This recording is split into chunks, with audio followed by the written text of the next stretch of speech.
Professora, vamos lá então falar um bocadinho desta sua nomeação, da governação eletrónica. Começaremos exatamente por aí. O que é que nos pode dizer, o que é concretamente, no fundo, a governação eletrónica? A governação eletrónica, dito de uma forma muito simples, consiste em colocar as tecnologias de informação e sistemas de informação que estão omnipresentes na sociedade hoje em dia ao serviço do governo e de tudo aquilo que são as funções de governação de um Estado. Geralmente nós associamos sempre mais a questão da governação eletrónica, o governo eletrónico, o governo digital, a governação digital, que são tudo termos de certo modo similares e usados até por muitas pessoas, mais peritos ou menos peritos, de uma forma similar.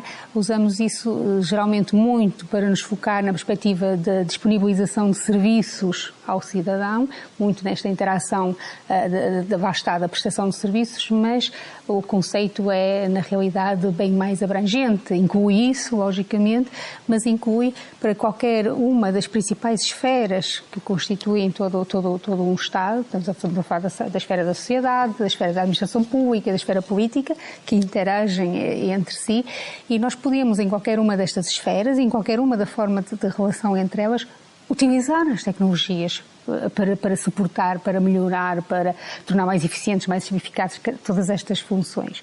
E, portanto, questões como participação eletrónica, votação eletrónica, as tecnologias utilizadas pelos próprios partidos políticos, ao nível mais de tomada de decisão e daquilo que se chama em inglês do policy making, portanto, da formulação de políticas públicas, tudo isso está incluído na questão da governação eletrónica. Como é que se vê este impacto da instalação desta unidade, no Fundo Operacional em Governação Eletrónica da Universidade das Nações Unidas, particularmente em Guimarães, e qual a sua ligação com a Universidade do Minho? Bom, eu diria que o impacto é bastante grande. É muito interessante, digo eu, desde logo enquanto cidadã portuguesa, ter uma instituição como esta, com uma label e com uma reputação como se têm as instituições das Nações Unidas, porque nós estamos a falar da Universidade das Nações Unidas, que é uma das partes do sistema das Nações Unidas, ter instalado aqui em Portugal. Para a cidade de Guimarães, logicamente que será, na minha perspectiva, também algo, diria que se calhar até estratégico, e de facto temos notado isso na forma como o Sr. Presidente nos tem acolhido e nos tem acompanhado e nos tem ajudado ao longo de todo este processo de instalação, que é sempre um dos períodos mais complicados, que é na instalação de uma instituição deste tipo. E de facto tem sido inestimável toda a colaboração que temos tido por parte da Câmara Municipal de Guimarães. E logicamente que se fazem isso é porque percebem a importância que isto tem. E a necessidade que isto tem. Cada vez mais. Temos atraído, inclusive, quer dizer, nesta área, neste domínio da governação eletrónica, precisamente eu acho que há uma grande parte, por exemplo, dos peritos internacionais nesta área conhecem neste momento Guimarães, porque já cá estiveram, ou como invited professors, ou como invited experts, ou para participar em expert group meetings, ou para participar em conferências, que já tivemos a oportunidade de organizar algumas das principais conferências internacionais na área aqui, e portanto neste momento, como diz o Sr. Presidente e muito bem, Guimarães está no mapa da governação eletrónica internacional, sem dúvida alguma, para o próprio país. Na minha perspectiva, qualquer país sente muito orgulho até e muito benefício de acolher instituições das Nações Unidas. Neste momento nós temos em Portugal, para além desta, mais 3 instituições localizadas em Lisboa, e também nessa perspectiva todo este projeto foi muito bem acolhido pelos sucessivos governos com quem já interagimos, para a Universidade do Minho igualmente. Eu diria que esta área, que é uma área muito importante, porque estamos a falar, muitas vezes nós não temos consciência. Eu recordo-me perfeitamente quando eu era aluna da Universidade do Minho, nestas áreas das tecnologias de informação, nos últimos anos do meu curso, eu e os meus colegas, todos estávamos ansiosos por ir trabalhar para as empresas, para o setor privado, para as empresas. E não havia sequer uma sensibilização, nenhuma consciência que o Estado, o setor público, é o setor que mais gasta, que mais investe em tecnologias de informação no país, muito mais do que outros setores que nós achamos que lideram esses investimentos nesta área. Para além do mais, o número de entidades públicas onde nós temos as tecnologias de informação é brutal. Sabemos até que há programas para que visam reduzir esse número, essa dimensão. Portanto, isso tudo faz com que isto seja uma área bastante interessante de trabalho. E como eu estava a dizer, a Universidade do Minho é uma das poucas universidades neste momento no país que tem como área de interesse esta área da governação eletrónica, de uma forma explícita para todos. Portanto, eu julgo que não estou a dizer nada de errado se referir que em nenhuma outra universidade do país isto assumiu esta área uma importância e o reconhecimento, exatamente como aconteceu na Universidade do Minho. Que principais projetos ou atividades desenvolvidos nesta unidade é que a professora gostaria de salientar? Nós temos vários projetos. Temos, em termos de áreas científicas, nós temos projetos que estão a ser desenvolvidos e que já foram desenvolvidos na área, por exemplo, das Smart Cities, projetos muito relacionados com a questão da avaliação de impactos sociais e económicos da governação eletrónica, projetos na área da participação eletrónica, da democracia digital, projetos na área muito relacionado com a definição de estratégias e políticas para as questões da governação eletrónica, projetos relacionados também com a medição, avaliação, monitorização do desenvolvimento, da forma como esta área se vem desenvolvendo nos países.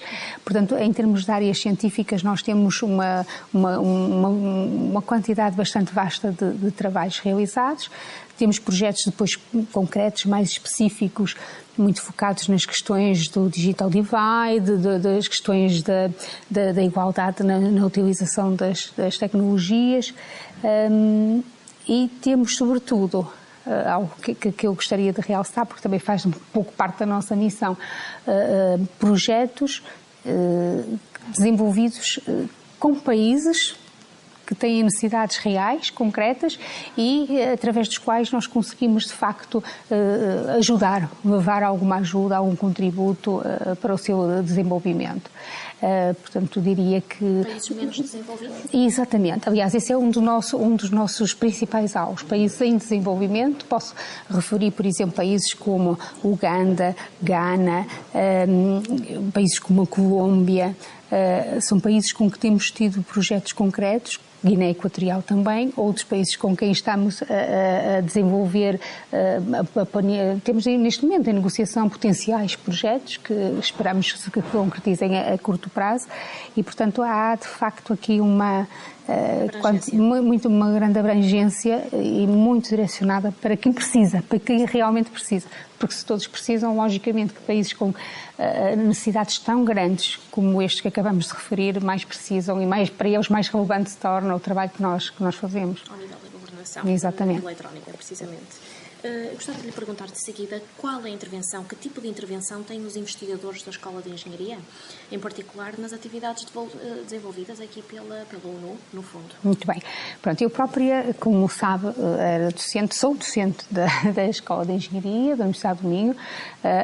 Neste momento estou numa situação de licença, mas sou docente. Qual é o departamento da professora? Em Sistemas de Informação. Sim. Agora, de facto, esse papel pode manifestar-se de formas muito distintas. Uma das formas e está prevista no protocolo assinado entre a Universidade do Minho e a Universidade das Nações Unidas, esta unidade em particular, que é o role de aquilo que nós designamos de adjunct professor, que é uma espécie de professor convidado, em que temos professores, que são professores da Universidade do Minho, que estão aqui com esse papel, precisamente de adjunct professors, e que estão connosco durante um determinado número de dias de semana e estão a colaborar no desenvolvimento de projetos que fazem parte daquilo que é o nosso Core Research Program, ou outros projetos que os próprios que correspondam aos interesses de investigação deles e que se cruzem com os nossos interesses de investigação e, portanto, que possam ser desenvolvidos aqui no âmbito das nossas atividades. Essa é uma das formas de interligação e de sinergia entre as duas instituições, mas muitas outras existem. Por exemplo, nós temos muitas vezes projetos, desses projetos que estabelecemos com países que nos procuram para colaborar com eles, por exemplo. Isso aconteceu num projeto com a Colômbia, que envolveu o Ministério das Tecnologias de Informação da Colômbia e o UNDP na Colômbia, com o qual nós colaboramos, e para a realização desse projeto nós precisamos de competências que nós sabemos que existem na Universidade do Minho, em vários departamentos da Universidade do Minho, e fomos buscar esses investigadores que durante a execução do projeto colaboraram connosco e foram parte da equipa do projeto. Portanto, é outra das formas de colaboração entre as duas instituições. Mas outras estamos a trabalhar noutras, por exemplo, na possibilidade de alunos que possam ter interesse em fazer doutoramento, porque nós somos contactados por muitos alunos de todo o mundo que nos dizem que gostaríamos de... Porque a nossa designação é de Universidade das Nações Unidas, e, portanto, nos contactam com vista a tentar fazer, por exemplo, aqui um doutoramento. Ora, nós não temos, apesar de sermos uma universidade, não somos uma universidade naquele sentido tradicional que nós estamos habituados, com cursos, com alunos, exatamente. E então estamos a prever, de qualquer das formas, temos um conjunto de competências muito profundo e muito interessante que, sem dúvida, que seria importante para essas pessoas que procuram fazer um doutoramento nesta área.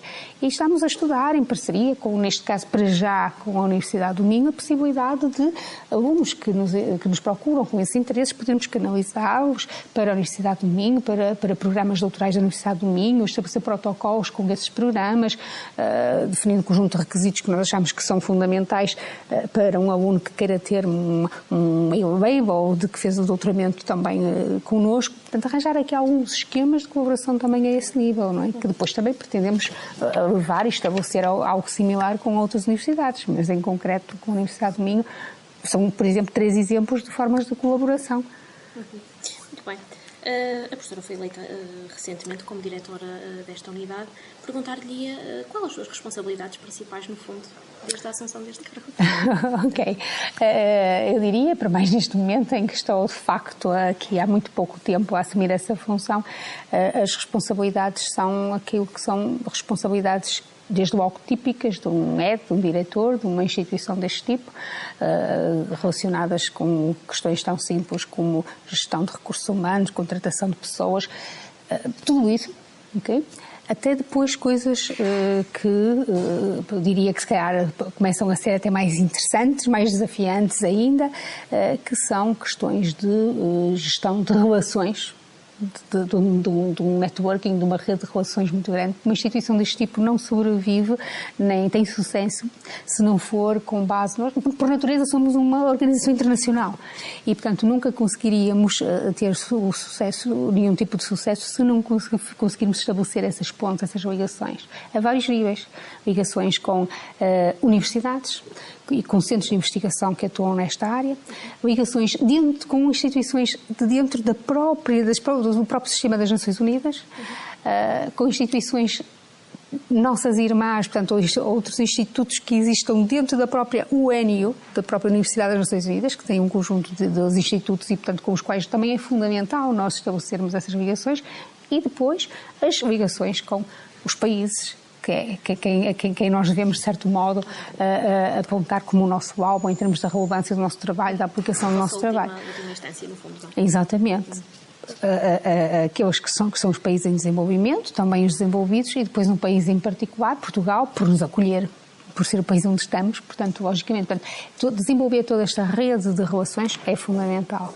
Depois a parte da investigação propriamente dita, não é? O estruturar toda a investigação, todas as áreas de investigação, o conseguir gerir todas as diferentes linhas, os diferentes interesses que são fundamentais nesta área, dentro daquilo que são as limitações de recursos que existem.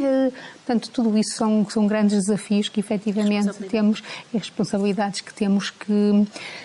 Tudo isto balizado por um conjunto de princípios e valores que são fundamentais, eu diria, em qualquer instituição, muito particularmente em instituições como aquelas que são as instituições das Nações Unidas, quer dizer, da ONU, quer dizer, não faz sentido se são instituições que defendem, que elegem estes princípios como os princípios orientadores da sua ação, nós temos também que fazer tudo isto de acordo e no cumprimento desses princípios e, portanto, o que ainda aumenta mais o desafio. Faria-lhe uma última questão também, que tem que ver com uma frase que o reitor da ONU, David Malone, referiu, e vou passar a citar. Ele diz que a sua extensa rede de contactos, portanto aqui da organização, e da relação com o governo português, irá ajudar a cimentar a posição da ONU-EGOV em Portugal, enquanto as suas ligações em África e na Colômbia irão ajudar a reforçar o perfil global da unidade operacional também. Como contribuiu a sua atividade enquanto investigadora na Escola de Engenharia, no fundo, para esta eleição também, de diretora? Contribuiu basicamente deste modo. Portanto, eu sempre tive dentro da Escola de Engenharia alguns mentores muito importantes. Eu tive algumas pessoas que me orientaram ao longo da minha carreira, que me fizeram ver determinadas coisas, pessoas que sempre me apoiaram imenso e que sempre me, como se costuma dizer, deram asas para voar. Portanto, sempre me deram esse apoio, sempre... Pessoas também que, sendo algumas delas mais séniores do que eu, foram capazes de me apresentar a outras pessoas, foram capazes de me conduzir, de me abrir começar a abrir exatamente esse conjunto de portas que me foram dando acesso gradualmente a esse conjunto de atores que fui aí referindo. E, portanto, nesse sentido, eu diria que foi toda esta facilitação, para além de todo o conhecimento e todo o desenvolvimento, toda a forma de trabalho e tudo mais, que fui, de facto, aprendendo e fui construindo à medida que fui estando durante estes anos em que estive na Universidade do Minho, na Escola de Engenharia.